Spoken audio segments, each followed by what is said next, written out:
on the car, don't use your hand.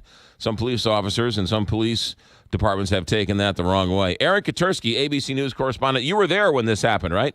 I was, and the remark certainly raised some eyebrows, although the Suffolk County Police Department officers who were arrayed behind the president like props started applauding, so they loved the line, and it was only after the fact that the Suffolk County Police Department issue a couple of tweets to clarify that they do not endorse what the president had said. They have strict rules and procedures relating to the handling of prisoners. This is a classic Donald Trump. If you love Donald Trump and you support Donald Trump, you say to yourself, that's not that big of a deal. He was just joking around. And there are other people who might not like him or who look at his sentences differently, saying a president should never condone police violence. This is a classic example of a Donald Trump Rorschach test. I think that's absolutely right, because it would be a bit much to say that he was endorsing police brutality, and yet if you just listen to the words, what he said could be seen as quite troubling in an age when police treatment of people in their custody, think Freddie Gray, has been such a national issue. And when it's the president, it isn't just Donald Trump being Donald Trump, it's the president of the United States. And that seeming casualness is, I think, what caught a number of people off guard. A number of police departments from all over the country issued statements to try and distance themselves from what the president had said in New York City, to suggest that police officers apply any standard in the use of force other than what is reasonable and necessary is irresponsible.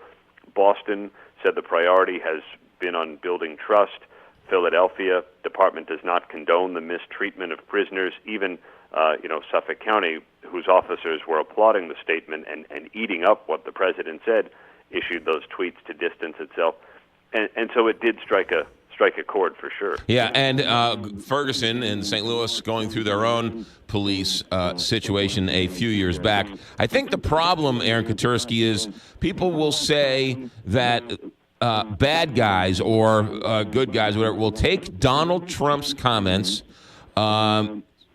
massage them for their own benefit, and say even the president is in favor of police brutality, and this is what they get. So that's why the police are trying to distance themselves from the comments. Oh, and think about, you mentioned Ferguson. Ever since Ferguson, police departments have I think gone out of their way to try and mend relations with different parts of their communities, and the Civilian Complaint Review Board in New York said that President Trump's comments only stoked fears of interacting with officers, and that's something that I think even many police departments would say they've been trying to work on.